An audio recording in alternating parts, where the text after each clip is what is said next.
Well, good evening, brothers and sisters, and welcome to tonight's town hall. This is our second town hall where we're going to be discussing a lot of the changes that are coming down the pipe for our pension fund. If you remember, on our last town hall, we previewed some of the changes. We also talked about our new accrual system, which took effect this January 1st of this year.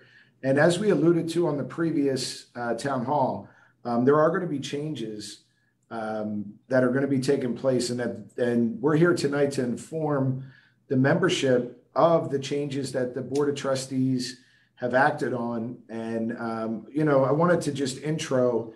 Tonight is going to be an open panel discussion. We have a couple of our labor-sided trustees with us and fellow union leaders, and we also have some of our business managers that have participated in this process. We also have both Terry Nelson and Adam Boston from our pension fund. And I just want to be clear tonight.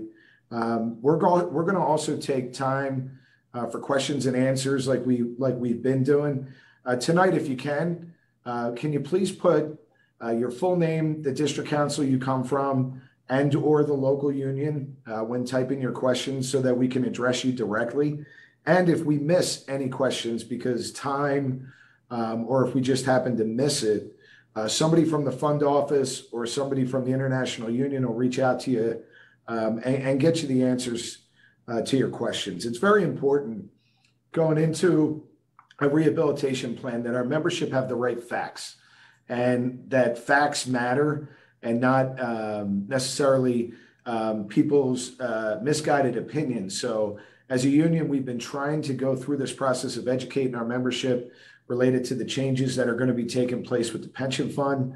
I wanted to start with showing a brief video that outlines some of the changes. So we're going to start with a short video. You might have heard lately about our Industry Pension Fund Rehabilitation Plan. Acronyms like VBAR and FIP, zone statuses, and more. But what does it all mean? In our recent town hall, we discussed VBAR. VBAR, or Variable Benefit Accrual Rate, means that there will never be another zero accrual year like there was in 2020. The past formula was complicated and included varying levels of accrual on your contributions. We simplified it. Now you get a standard accrual for every dollar you contribute. These accruals are based on a rolling 3-year average. The investment returns for 2019 to 2021 were strong, which means in 2023, we will have a higher return. VBAR allows us all to benefit when our investments are high, and shields us all when they are low. These new changes go into effect immediately. Now let's talk about the rest. The new Rehabilitation Plan replaces FIP2 immediately. It simplifies many aspects of our pension fund and is designed to get us to the green zone and 100% funding. Under this plan, there are no changes to retiree benefits and no changes to any benefit earned prior to 2022.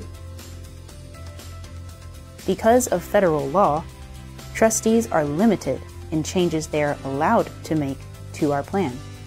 As part of the rehabilitation plan, labor and management trustees elected to enter the red zone early. The red zone is a legal framework that gives trustees a broader range of tools to reform and strengthen the foundation of a pension plan like ours. We elected to enter the red zone early because our union leadership wanted to tackle this problem head-on with the greatest range of options available. In short, we are being proactive. IUPAT leadership intends to use these options to fix our plan now, rather than kick the can down the road. While FIP1 and FIP2 represented incremental changes here and there, the new rehabilitation plan addresses fundamental assumptions about our pension. The new Board of Trustees elected to enter the red zone so we'd have the opportunity to make these changes. This plan simplifies and modernizes our pensions rules on early retirement and special early retirement. There are no reductions to disability benefits. It amends early retirement provisions to align with industry standards and penalizes participants who leave the plan. The plan will reward participants who continue working in the IUPAT trades until they retire. Local bargaining parties have options on choosing different schedules. VBAR applies to every schedule. The accrual formula will ensure that any gains from our investments are shared along the way, while avoiding any of the catastrophic zero-accrual years of the past. Finally, participants who are eligible to retire under the old rules have the option to do so until January 1st, 2025. The new leadership at the IUPAT is determined to modernize and simplify our plan for generations to come. We're tackling these issues head-on because ultimately we're all in this together. We look forward to discussing these changes in great detail at local union and district council meetings across the country in the coming weeks and months.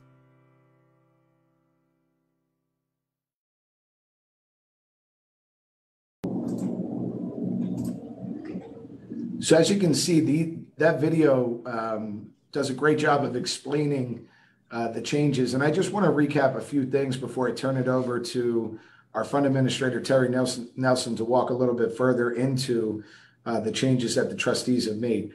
Our plan had decided, the Board of Trustees decided to elect for early red zone status so that we could make these proactive changes. We were, as a fund, projected to go red sometime in the next 2 to 3 years. And as a board, we decided that it was time to do it now and to get out in front of the changes and take advantage of what red has to offer us in being able to fix the future funding of the plan. So with that, Terry, I know you can summarize some of these things, and most importantly, I think it's important to note to the membership that there will be notices that are going out sometime in the next 2 to 3 weeks. You should be receiving them. These videos are available for any of our local unions. They'll be available on our website. They'll be available on all of our social media platforms. And I implore local union leaders, officers, directors to share these videos at their local union meetings. But with that, I'm going to turn it over to Terry Nelson, Fund Administrator. Thanks, Jim. As Jim said, and we've said on the last calls that we were on, for more than a year, the Board of Trustees, along with some of our business managers across the country, have put a plan together to strengthen this plan and look at all options underneath the plan and really build the needs of all the members and retirees going forward. So it was a two-step plan. One, the new accrual rate structure went into effect this year, January 1st, 2022. And then step two was to elect to enter into the red zone early. Overall, this strategic plan is designed to enable the fund to meet its funding requirements under the law and over time return to the green zone and become fully funded. So what does that mean? The Rehabilitation Plan, as we move forward under the PPA, no change to benefits that are already in pay status, no reduction in already accrued benefits, restrictions on level income and lump sums as required by the red zone law. So your SSLI and lump sums will no longer be available after February 11th. New early retirement and special early retirement rules effective April 1st, 2022. Simplified early retirement and special early retirement rules. Protections, if you are already eligible for special early, they are protected. Additionally, protections through December 31st, 2024. What does that mean? If you're close to having your 60,000 hours and are age 55 until the trustees put in some protections until December 31st, 2024. to allow you to reach those. After that, the age of retirement has gone from 55 years old to 58. Additional protections through December 31st, 2024. All protections end January 1st, 2025. And higher accrual rates under alternate 2 schedule. We'll get into that in a little bit. The Board of Trustees put in 2 alternate schedules. This plan was designed with no new money. So there, under the law, there is a default plan, and the Board of Trustees has offered up alternate 1 and alternate 2. No change to active employee rules. No deferred vested retirement. Yeah, but he's talking about his district council's. Simplified disability rules, and the 5-year guarantee no longer is automatic. May choose an optional form for payment at reduced rate per the PPA in the red zone payment status. I'm going to hand it over to my colleague, Adam Boston, in-house counsel. Thanks, Terry. So as Terry mentioned, you may have heard alternate 1 schedule, alternate 2 schedule. When the plan entered the red zone, among the many tools that the trustees have is to come up with various sets of benefits that it can offer its participants in exchange for varying contribution rates. The default schedule, you'll hear and you'll read a lot about that coming up over the next several weeks. The default schedule is the standard schedule that the law that governs this concept of the red zone. It's the standard schedule the trustees had to develop with no contribution rate increases. So that's the least generous of all the schedules. The trustees, in trying to be creative and use the tools that we've been talking about and that you've been hearing about over the last 5 to 6 months, the trustees came up with alternate schedules that basically offer greater benefits in exchange for varying contribution rate increases. So alternate 1 schedule, it's going to offer the same accrual rate under the V-bar that we've talked about, that 0.65 and 0.85 standard accrual rate. It's going to offer that same accrual rate with an adjusted early retirement benefit of a 3% reduction. Alternate 2 is the most generous of all the schedules in exchange for a higher contribution rate increase. What alternate 2 does is offers a slightly higher accrual, again, using that V-bar that we've talked about in the past, and also offers more generous early retirement, which is your reduced retirement, and more generous special early retirement, which again is your unreduced. So those are the 3 schedules. You'll be hearing a lot more detail about exactly what is involved in each of these schedules coming up over the next 5 to 10 days as our notices go out. So with that, I will move on to walk you through what you're going to be seeing coming in the mail over the next week to 10 days from the fund office. On any given year, when you check your mailbox, there may be notices coming from the pension fund office. These are legally mandated notices that you get that talk about the level of funding, the financial viability of the fund, various things that are going on. What we've tried to do this year, because this red zone election is significant, we've tried to take as many of those legally required notices and bunch them into one mailing so you get everything together early, okay? So what's going to be happening on or about February 11th, there's going to be a large mailing going out. And in that mailing, you're going to receive 4 documents. The first is a summary notice. What that notice is going to do is walk you through with examples every detail of the rehabilitation plan. What that notice is also going to do in layman's terms is describe to you what the other legal notices mean. So when you see the annual funding notice and it's full of legalese, you can go to the summary notice and find out in layman's terms, what is that document trying to tell me? We tried to do this year as part of our communication effort to make sure that everyone understands what's going on. Second of all, you'll receive what's called a notice of critical status. All that means is that the fund is elected to go red. And it explains in the summary notice exactly what that means. You'll also receive the annual funding notice and a full copy of our new rehabilitation plan. So those are the 4 documents you're going to be receiving. I would encourage you to pay special attention to that summary notice, as it really tries to walk everyone through exactly what the terms are of this restructuring plan. With that, I will pass it over. We'll pass it back to you, GP.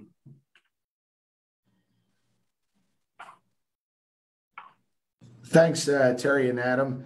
And tonight, like I said, we're joined by more than just myself, Terry and Adam. To my right, to probably your left, is our new Secretary-Treasurer Gregg Smith.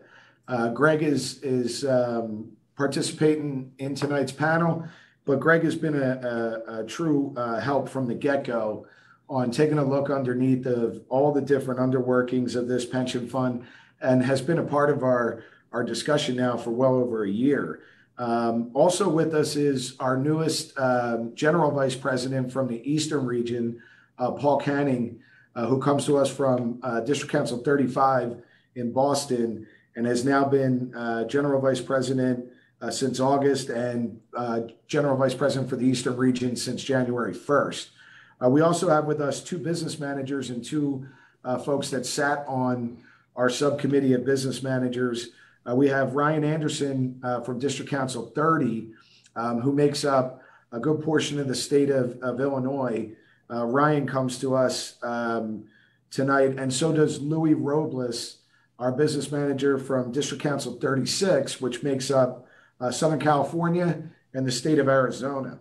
And tonight, we wanted to bring in more people into the discussion, and really wanted to make it more of a discussion, because one of the questions that we keep hearing when we're out on the road and talking to our members, and you know, these notices that Adam just spoke about, you know, they're not going to be something hopefully that is new to too many of our members, because we've been trying to talk about the need to fix the pension fund now for well over a year.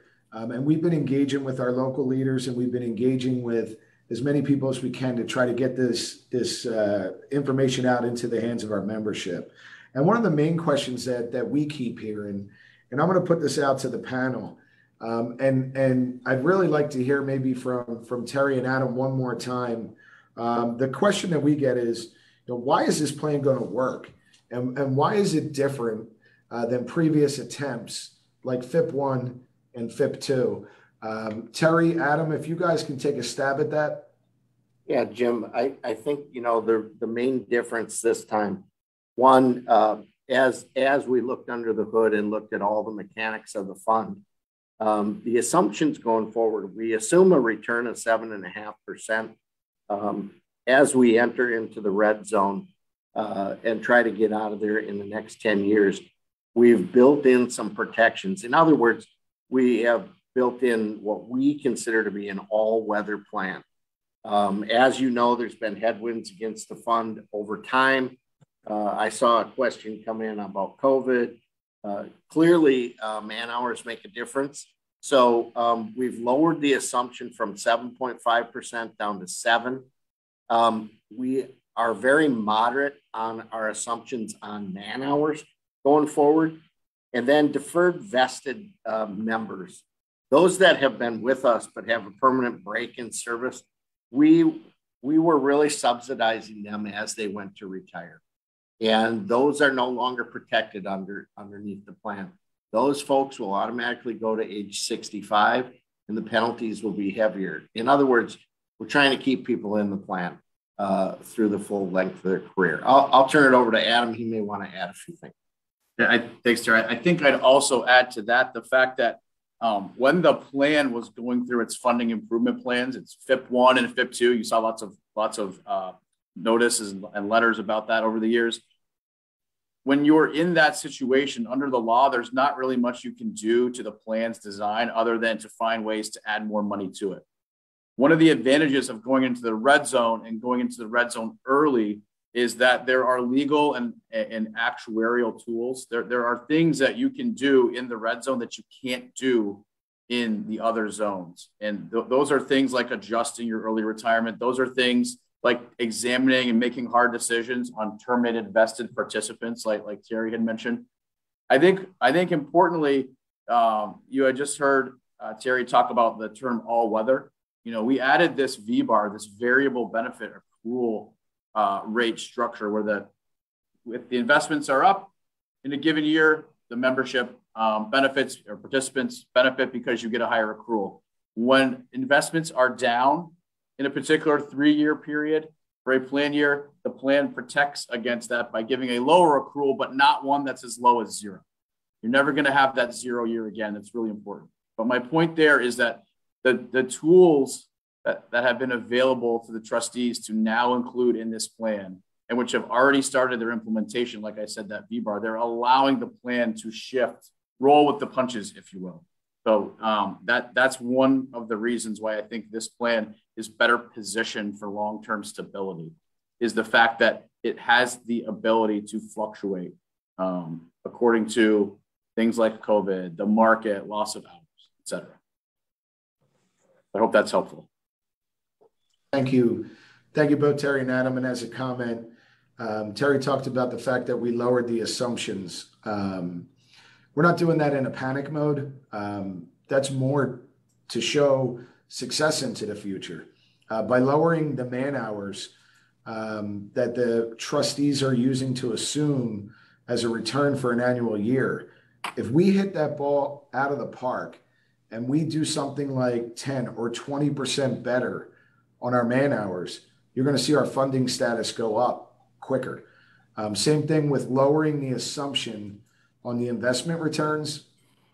If our investment consultants perform at a higher rate than what the assumption is, you're going to see that funding status go up and we can climb out of the red zone a lot quicker.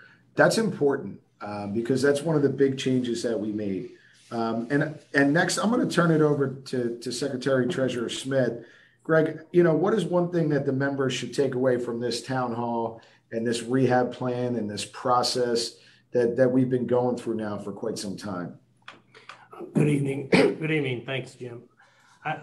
The process itself, when we started looking at the pension plan, we know that we'd gone through the FIP1 and FIP2, and unfortunately, neither one of those had worked. We realized that we were going to have to look deeper into it and make some significant changes.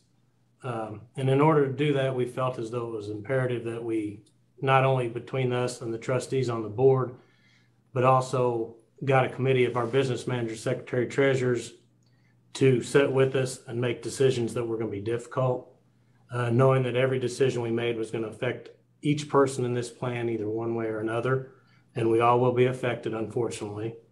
But in order to make some of the hard decisions, it was a lot more appropriate to have more than just the trustees that are affected to have our business managers that are affected by these issues be involved in the process. Yeah, I think that process is one of the things to take away that was different here than in previous attempts.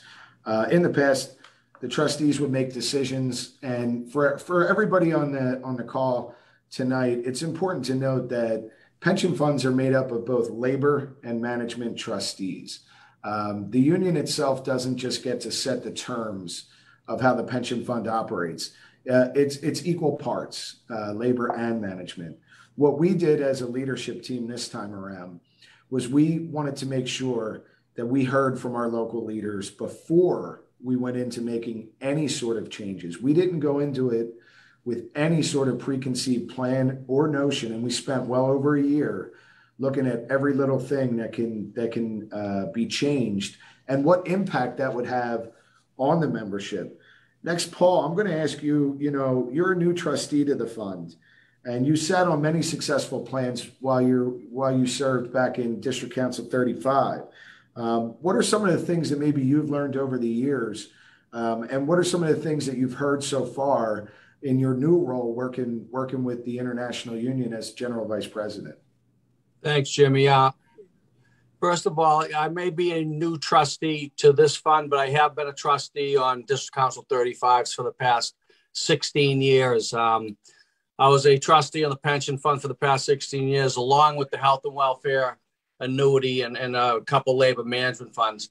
And the one thing that when we really dug in and I got involved in this pension and started, educating myself on where we're at here, The one thing that I found, there were actually three things that I'd like to talk about.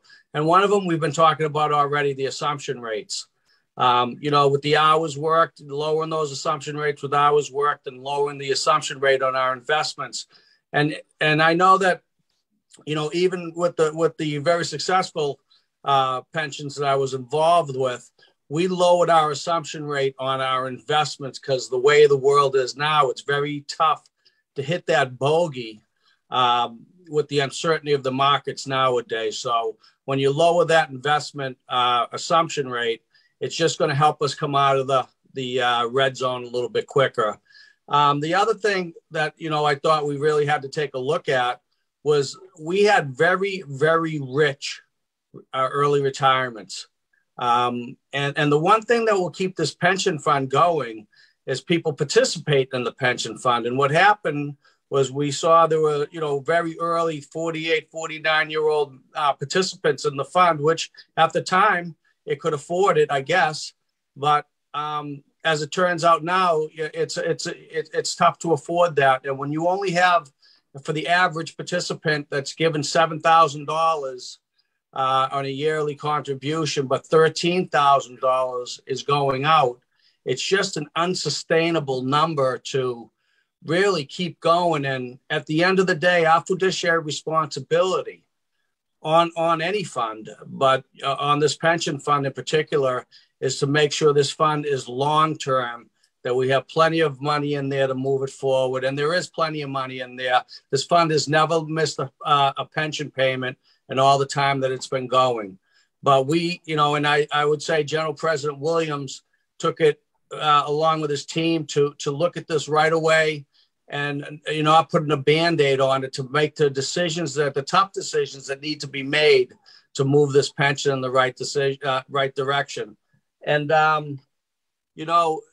as long as we all work together, we educate ourselves on where we're headed, and having these town halls and doing the educational pieces as far as sending the mailings out and talking about it and making sure the director of service and the business managers can all answer these questions moving forward. I think we're going to have a, very successful, as this comes out of the red zone, that this pension will be very successful in the future. And we're doing all the right things that we need to do.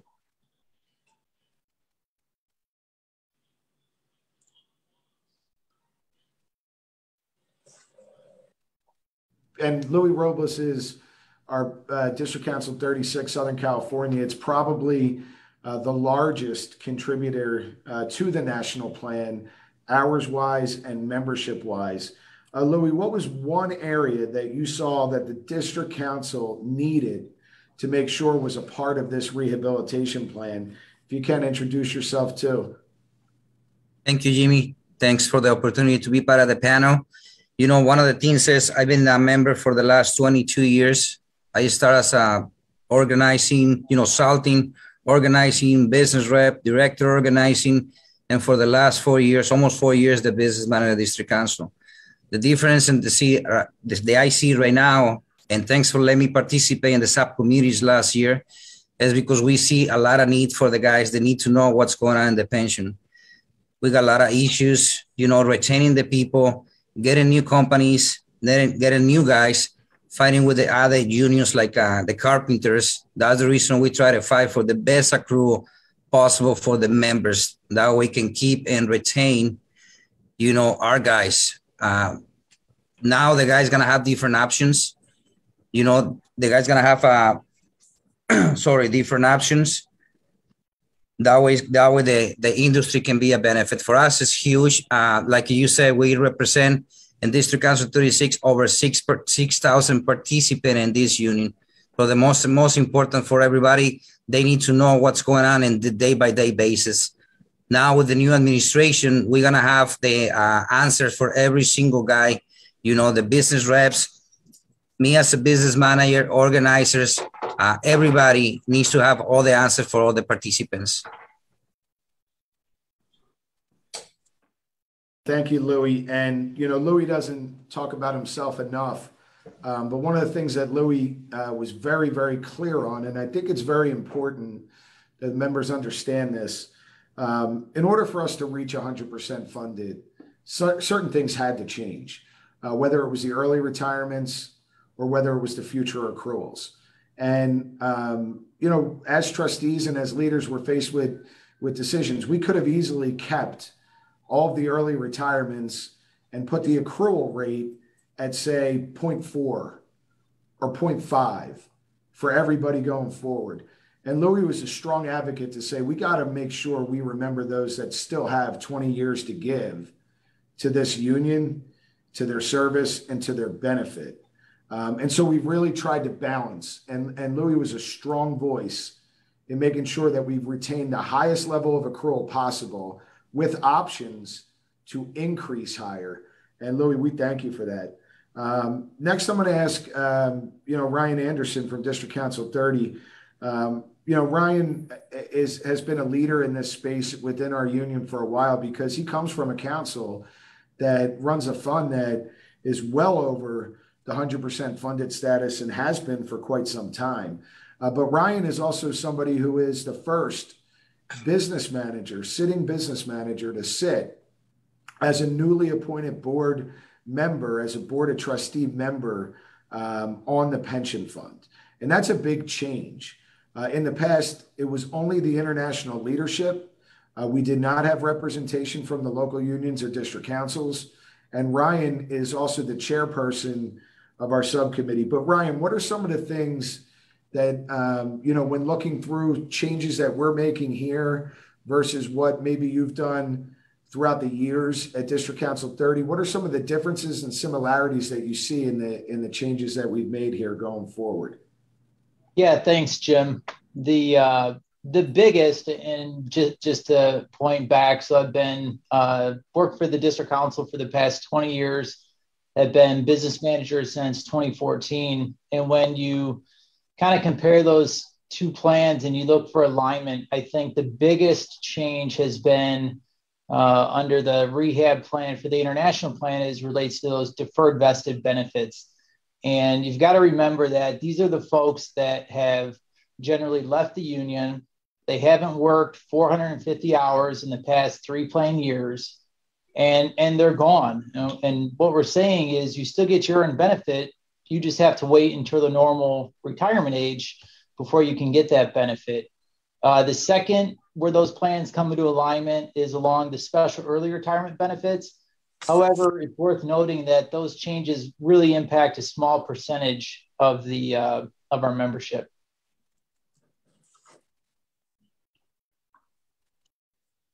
Or yourself to weigh in here too. Local plans a lot of times are able to move quicker. The international plan makes up about 60,000 participants. We have well over 7,000 different collectively bargained rates. What are some of the key pieces of advice that you would give to other local union leaders and other district council leaders in how to make sure that the pension fund is something that leaders continue to advocate for at the local level? Yeah. Go ahead. Sorry, Terry. I would just, when I think about that, it comes down to accountability and communication. And this is our plan, and we need to keep those professionals that are working for it accountable.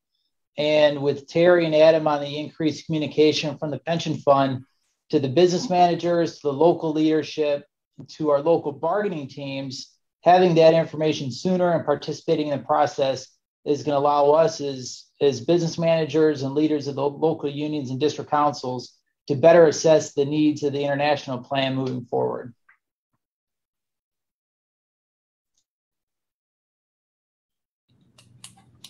Terry, I believe you wanted to jump in as well. Yeah, Jim, I think the question, as we looked at this, a year ago, I was a business manager also, and on the local level, we would feed the beast every year. But on this plan, there was some unforeseen things that happened.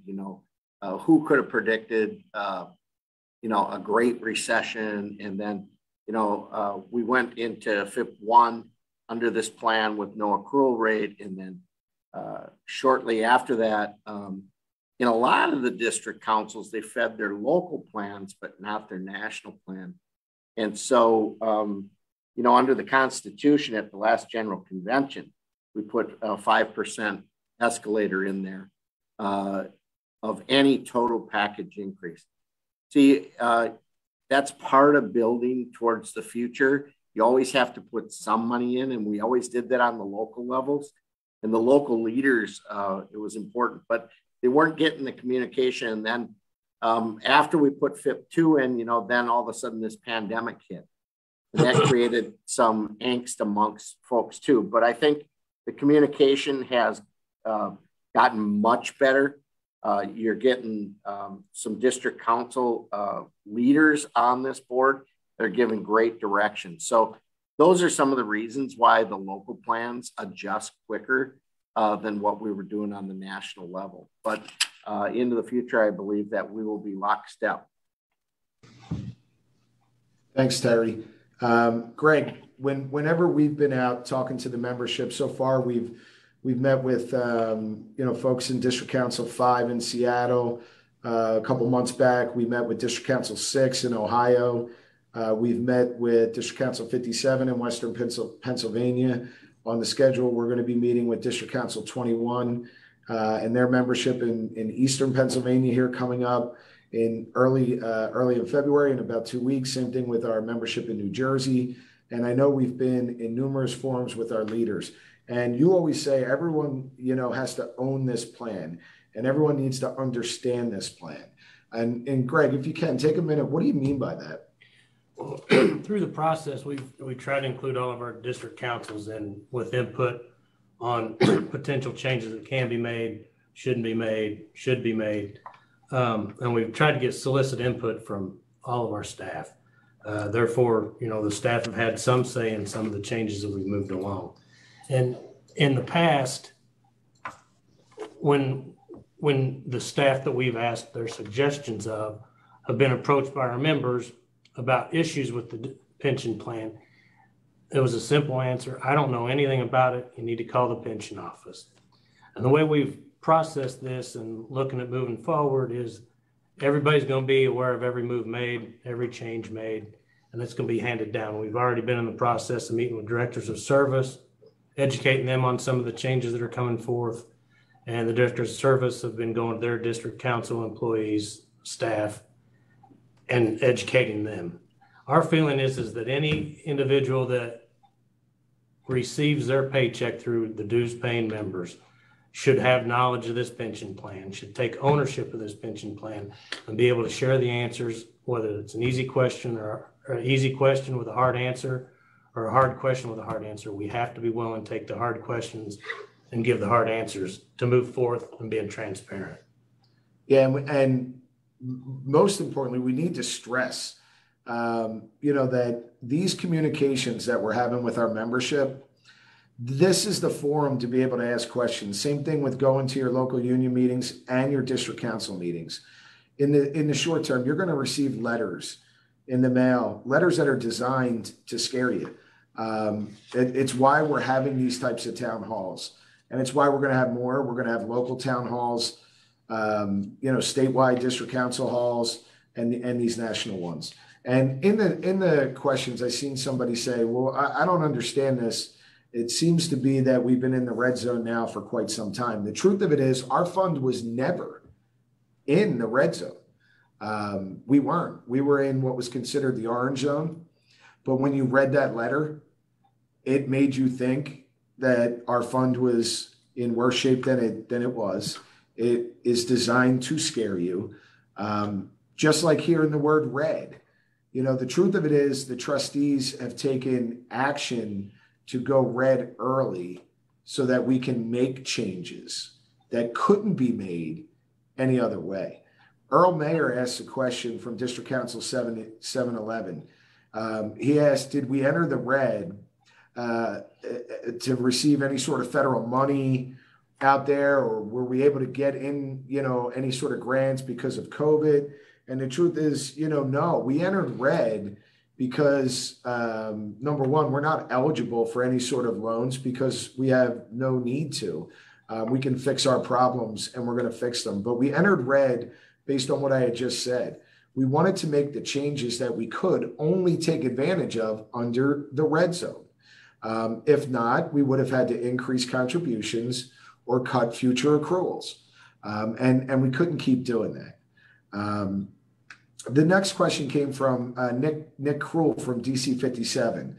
How does this affect, if any early retired members, if at all? And the answer is it doesn't affect anybody that's already retired. It's a very straightforward and simple answer, Nick. Probably not something that we normally get. There was also a question that comes from Greg Boyd. What happens when employers no longer contribute to the fund? Adam, I'm going to flip this over to you.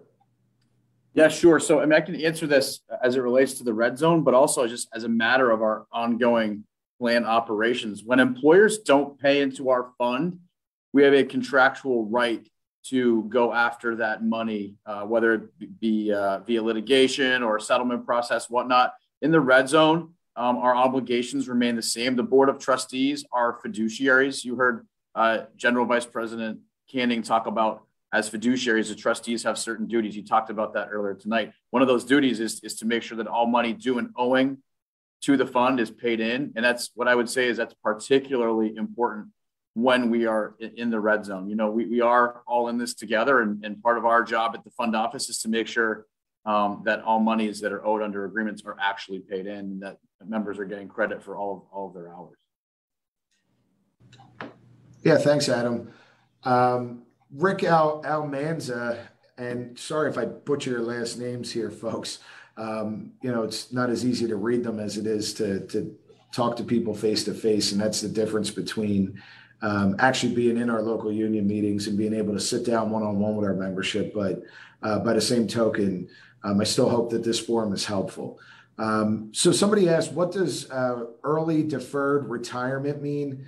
And I really hope that what that question meant was, what does deferred vested mean? And with that, Terry, I'm going to ask you if you can briefly go over what does deferred vested mean as it relates to, because it's a very important point. This time last year, we could not change the rules on deferred vesteds because we did not elect to go red. By going red, we are able to. So Terry, can you please explain what the definition of deferred vested is? Sure. This is a person that has earned a benefit underneath the fund, but eventually has a permanent break in service.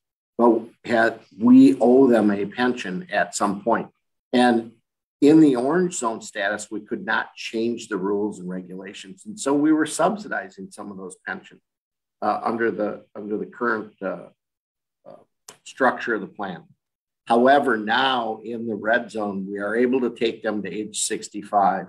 And for example, if they went out at 55 years old, they would get a 6% decrease each year for 10 years. So that's a 60% reduction in benefit. So many of these people are out there working against us, and we really want to encourage people to stay in the plan for their career.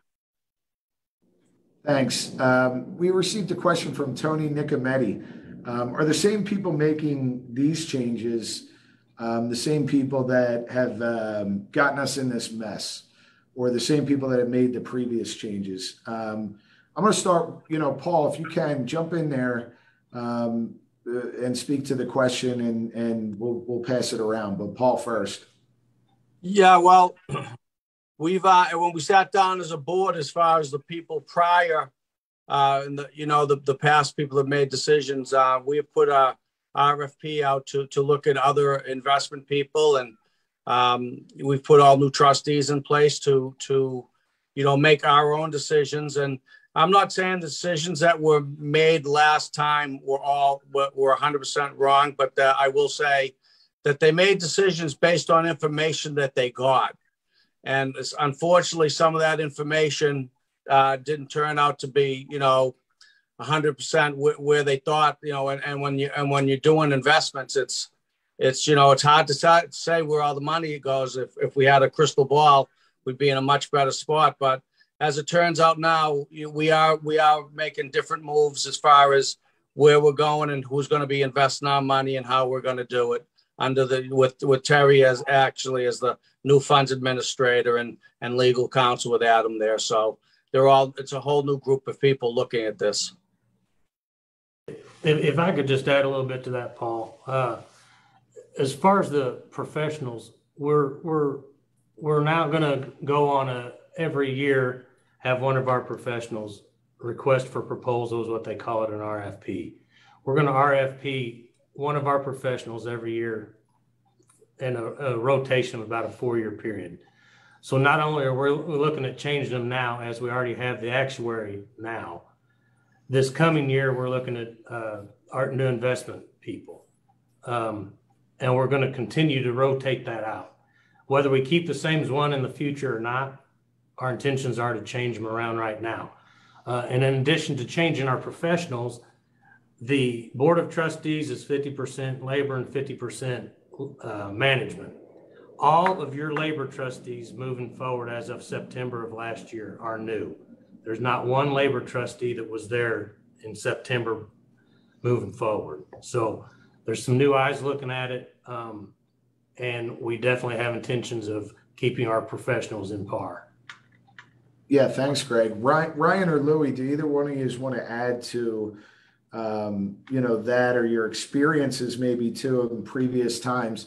I know for myself, taking a look at the pension for me was not something that I really honestly did during my time because, I'm only 43 years of age.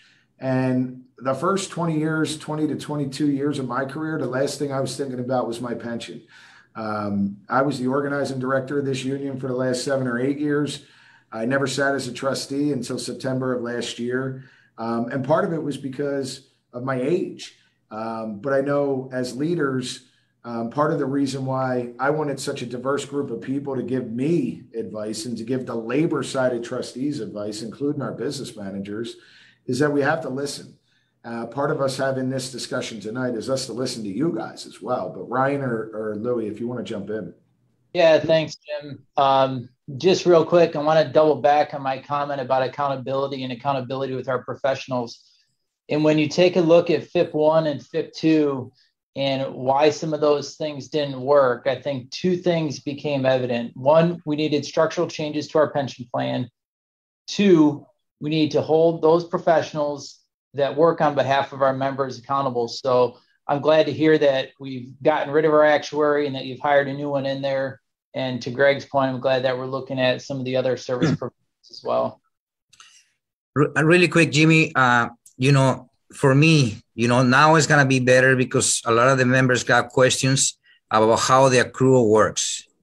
They got a percentage of the money, half a percentage of the money at 0%, percentage of the money at 2%. Now it's going to be more simple and easy for the guys to understand exactly how much money they accrue a year. It's going to be different options. Okay. Now I see a lot of people got questions, through the Facebook Live. Just, people from District Council 36, please contact us. Give me a call. Most of my members got my cell phone number. That way we can approach and we can answer all those questions and all those concerns that I can see right now on Facebook. Back to you, Jimmy. Thank you. Thank you, Louie, and thanks, Ryan. Kevin Charles asked, how long have we been in the red zone? I think the Board of Trustees voted on the 14th of this month. So, Kevin, we've only been in the red zone now for 2 weeks. And the notices actually are when it takes effect. So this plan was not, and let me reiterate, this plan was not in the red zone prior to what we're going to embark on right now going into the future. So for those of you that may have felt that we were, or just felt like our fund was sputtering along, you may be true in thinking that we weren't going in the right direction, but we were not in any sort of seriously endangered position, and we're not today. We are taking a new position to try to make changes going forward. But Adam, we also picked up a question from someone named Joseph Lee. He said he read somewhere that red status plans can charge a surcharge to the employers.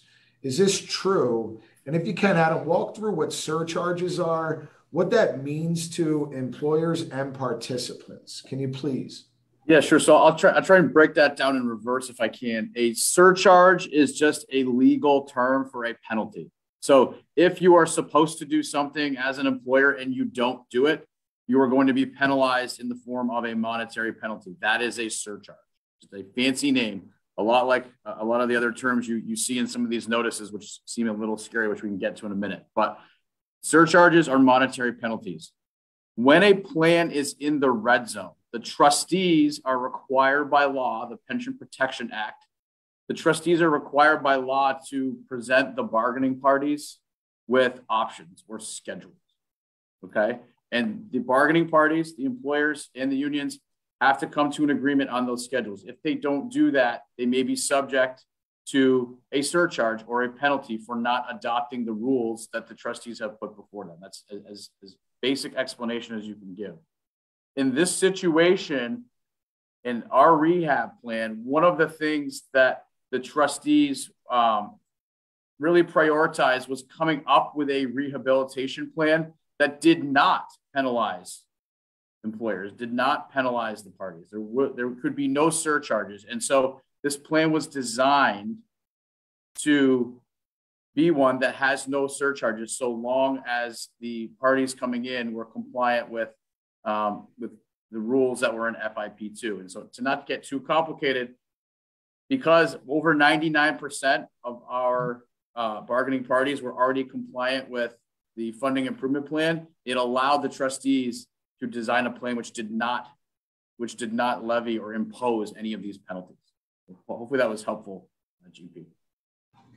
It was, Adam, and it kind of ties to the next question asked by Angie Baker out of District Council 16, Local Union 2001, and I believe that's Las Vegas. The question is, we put more money into the fund to gain a better 2% rate. Now, with these changes, can we lower our monthly money into the fund? The fund changed, so money in should change. And kind of what Adam just said about surcharges and FIP2 kind of relates to this question. But Greg, can you maybe speak to those out there that feel we put money in to get 2%? Explain that they weren't really getting 2%. Good. Right. The 2%, unfortunately, was kind of misunderstood as we went through the process. Overall, with our full contribution rate, some of our money was getting 0.5%, some of it was getting 1%, some of it was getting no return, and the later money was getting the 2% for a 3-year period. That, as a whole, if you averaged all those rates together, averaged about 0.92%. So in reality, the 2% was there for a temporary period, but the 0.92% is the average of all those as a whole throughout the international.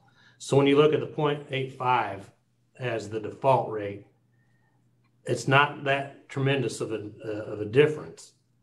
And then if you add of what we went through last year of a zero return, that was built in the plan of a zero return. We have no zero returns built in this plan. The minimum you get is a 0.45%, which you could get up to a 1% or a 1.25%.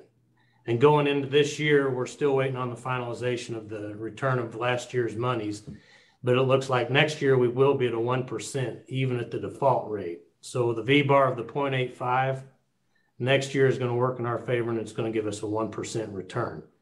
And to answer your question of can we lower our monies, as stated earlier, no, we can't lower our monies, but you are getting a return on all of your contribution and not just a portion of it. Yeah, two things that Greg said that I want to reiterate and stress. Yes, there was 2% on new money that came in on FIP2, but there was a hefty portion that was at zero.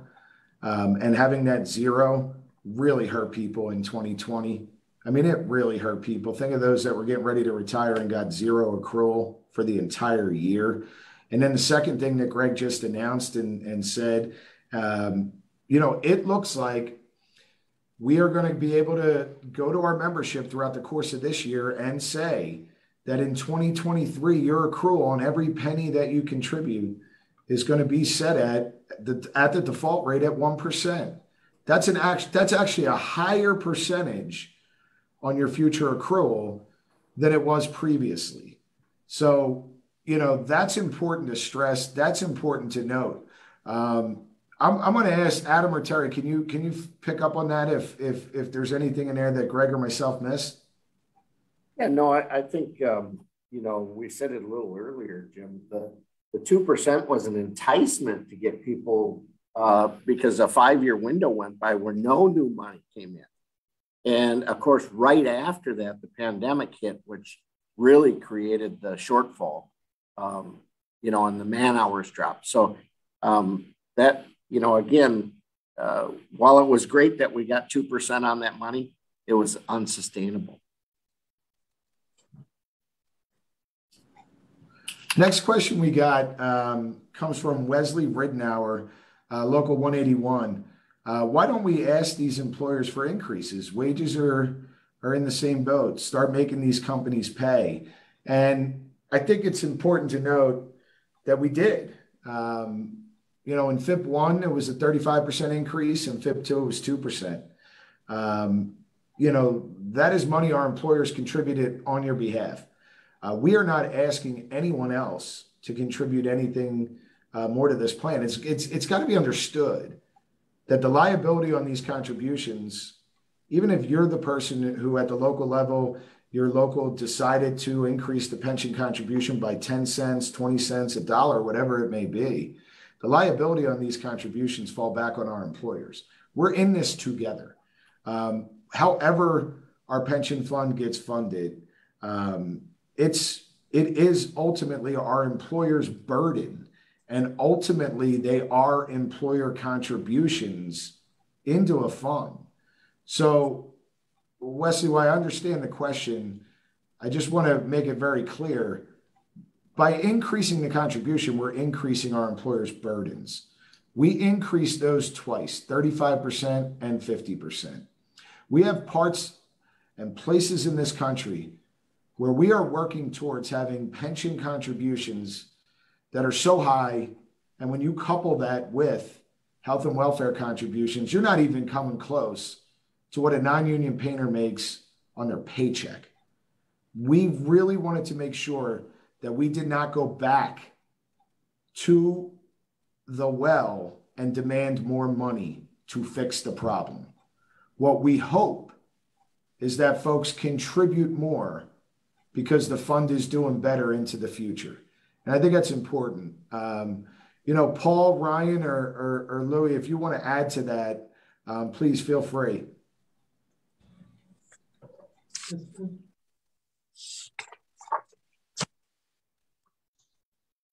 Yeah, Jim, I can step in. I mean, I think that's what we do. When we bargain with our employers, we're allocating money to those funds to make up those deficiencies or put money towards it. So, that's what local leadership should be doing, every contract. Paul, go ahead. Just moving forward, I mean, like we talked about with all new trustees and a new board looking at everything, and Ryan talking about the accountability. Just moving forward, I just want everyone to know this pension plan is in great shape. We are doing this rehabilitation plan, but there's plenty of money in the plan itself. So, when you deal with a plan like this, where it's not localized, where the local level you could get everyone could pay the same rate, where it's spread out amongst different market shares, but yet we're trying to do the best we can for all the participants of the plan. And anytime we could add new money is great, but it's not what we've asked for. Yeah, thanks, guys. Drew Henry, District Council 77, Local 1940, which I believe is Glazer's local down in Atlanta. What restrictions does the pension fund have involving its investments?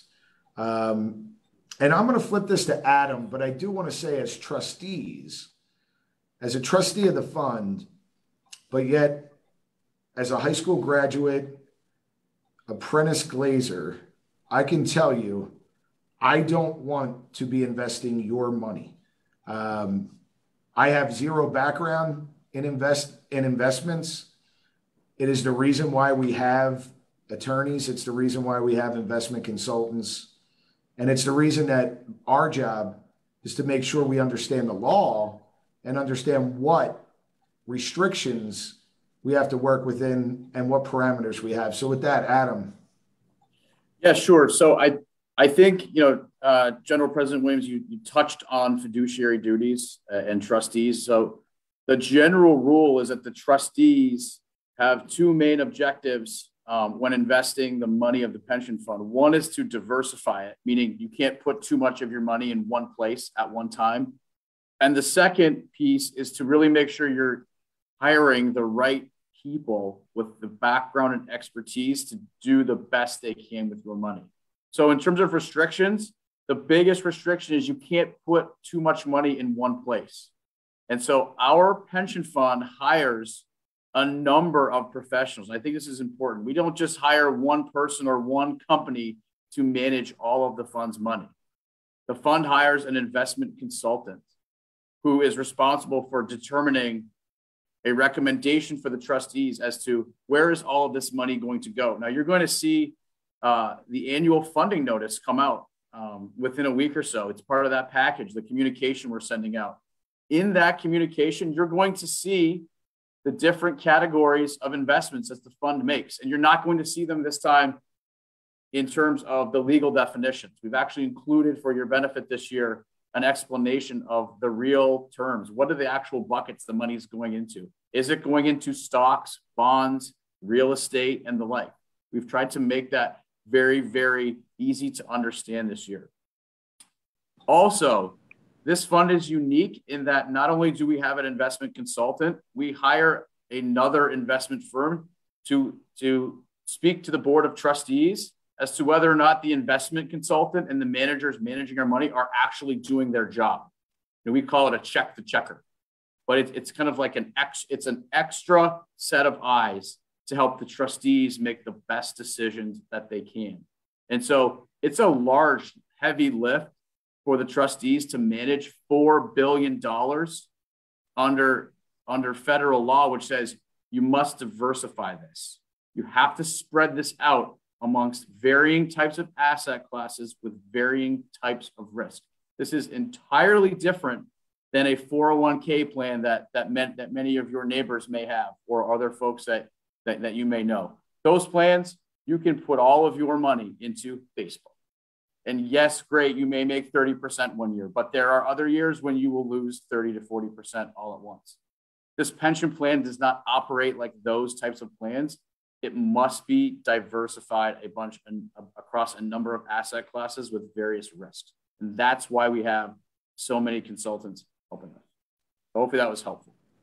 Yeah, it was, Adam. And, I think there's some confusion. I want to speak to something. Paul Santucci has been pretty vocal saying that his savings account does better than a 0.85% return. And I think, that's just not understanding how a pension fund works, Paul.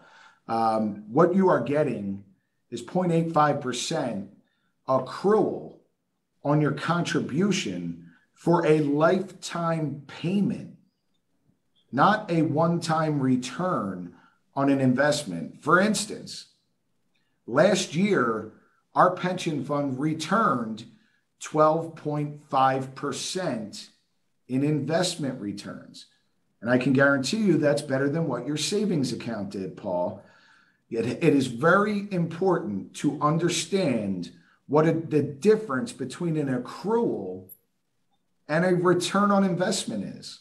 An accrual is building towards your retirement benefit that is with you for life versus having a savings account that may pay you out for the year 2% for that year.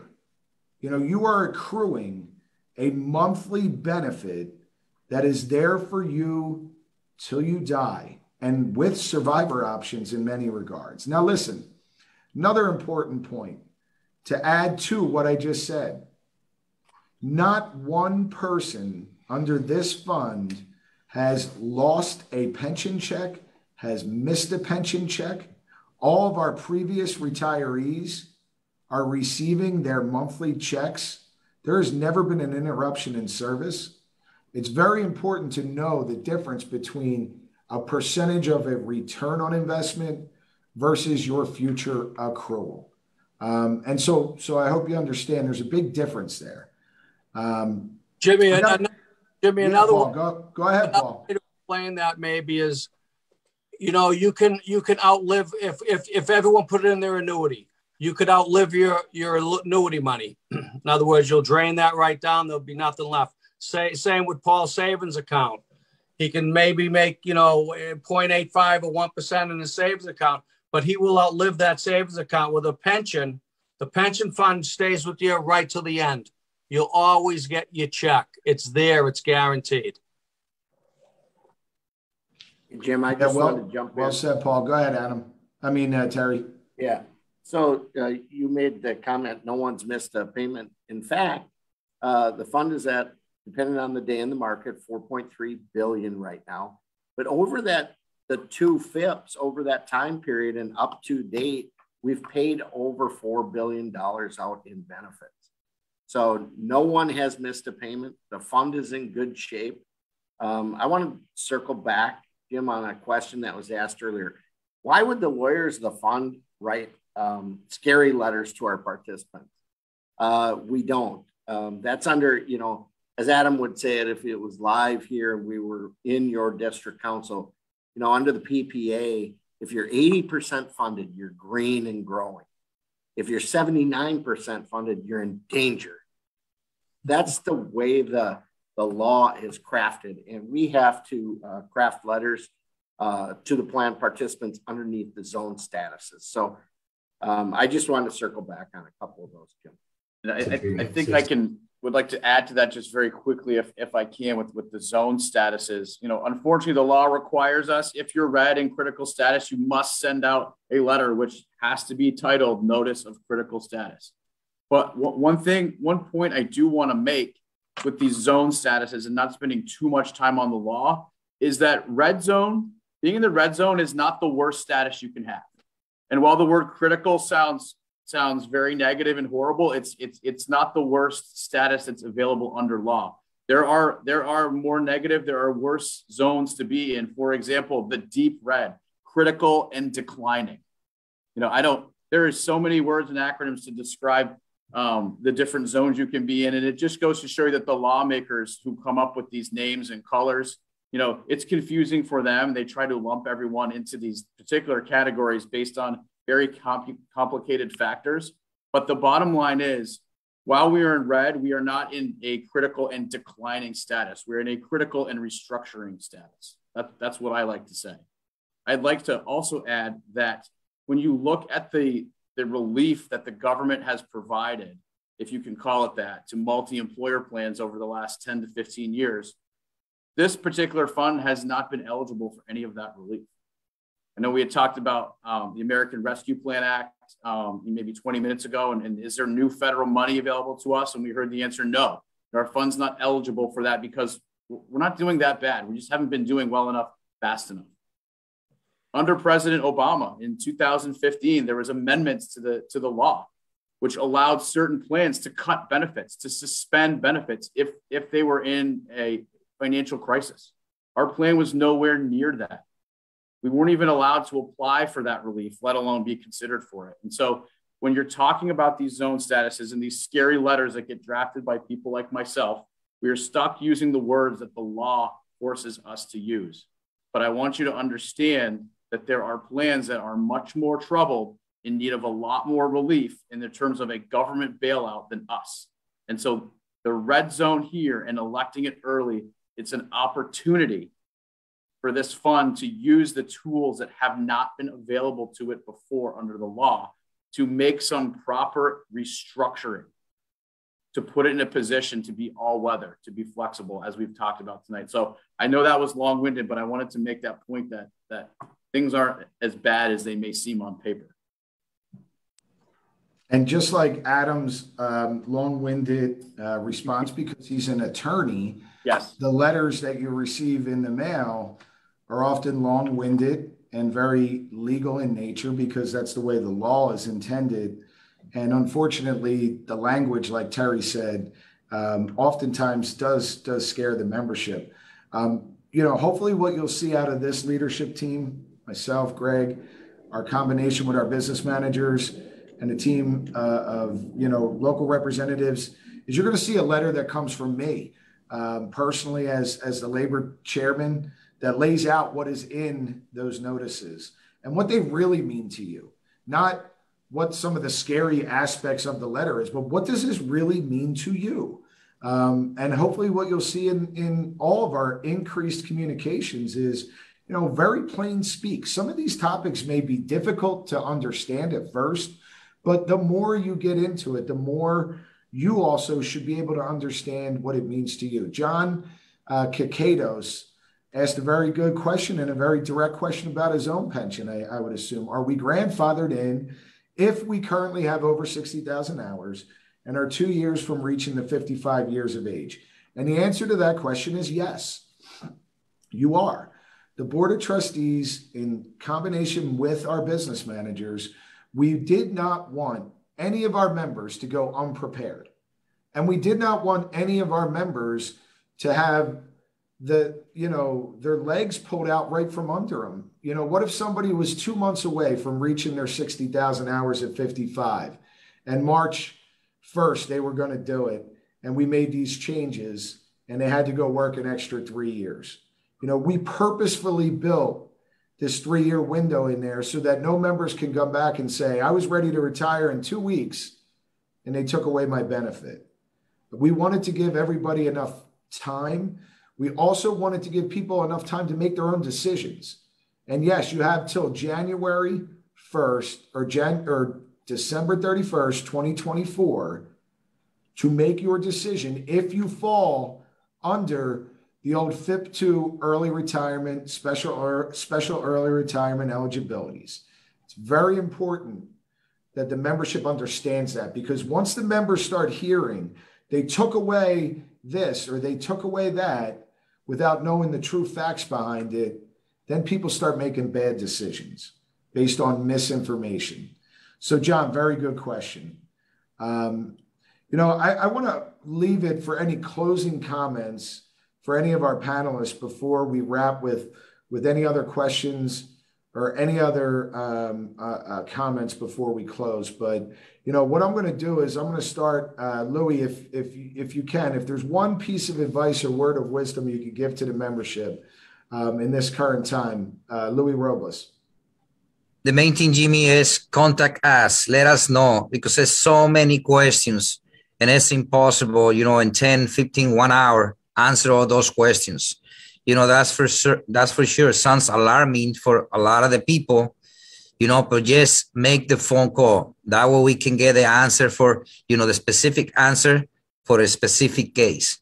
Let us know what's going on. If we don't got the answer at that minute, we can call the pension. We can call, the trustees. We can call Terry, and we can get the answer for the members. But the main thing for the members is let us know what's going on. We're going to be in the meetings. We're going to be talking to the members. I know that you Jimmy, come in the next couple months. That way can you meet with the participants. But the main thing for me is to the members, call us. Let us know what's going on. Let us know what is the questions. Thank you.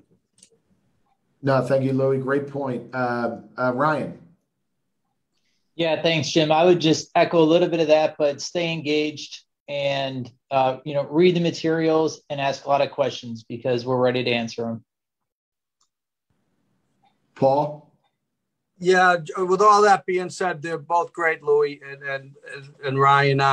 We're going to be coming to your district council. We're going to be, sitting with your district council, and whether it be a special meeting, special call meeting, we'll answer any question that needs to be answered. And just rest assured that, the team that General President Williams has put together is looking as turned over every stone. We're looking at every option, and all the options are going to be for the best interest of the participants of the plan. And any adjustments that need to be made will be made from everybody. And, you know, that includes the leadership to the rank and file member. So, you know, any adjustments that need to be made affect everybody, and that includes everybody on this panel. So we're doing the best we can in order to keep this pension as strong as it can for the future, for future participants. Thanks, Paul. You know, just so you know, you have a fan there in the chat box. Robert Greenhouse said, you know, he trusts what you got to say, Paul. So we're happy to have you on the team, and apparently you got some fans out there on Facebook. So you know, very good words of encouragement and advice to the group. Terry and Adam, you guys speak a lot. Make it quick. Yeah, I think, Jim, a few things. You know, more man hours, more people into the fund will help heal the fund in some ways very quickly. And then I would say, you know, don't listen to the toolbox talk out there. Make sure you show up at your district council meetings or your local union meetings, and they'll get you the right answers. There's a whole lot of people out there that think they're pension experts, but they really aren't. I think I'd add to that just two things. Never assume anything. If you have a question, ask it. And there are no stupid questions. I think that's the biggest rule that I live by. There are no stupid questions. If you have them, ask them. You can call the pension fund office. You can talk to your local leadership, your directors of service, whoever it may be. We've armed them with the education and the answers so that they can actually answer all of your very good questions. So there are no stupid questions. Greg? Just in closing, you know, some of these things seem like they're hard to accept, which they are hard to accept. But the trustees and the committee, we want to take the bull by the horns and address it as it comes. Ultimately, the plan would have been going red, and if we would have waited till we went to red, the changes would have been much more drastic, and we wouldn't have had as much leeway to do some of our changes. We decided, you know, let's get the heartburn out of the way, and hopefully the next couple of years and for the future, we can come back, show positive changes in the plan, which we haven't had in the past. Thanks, Greg, and thanks to everybody for jumping on. Look, we're going to be out there at your local union meetings with your local leaders to hopefully bring everybody to a point of where they can trust and have confidence in the plan. All I ask is to the membership, give us a chance. The mistakes of the past were not our mistakes, but they are our issues to deal with going forward.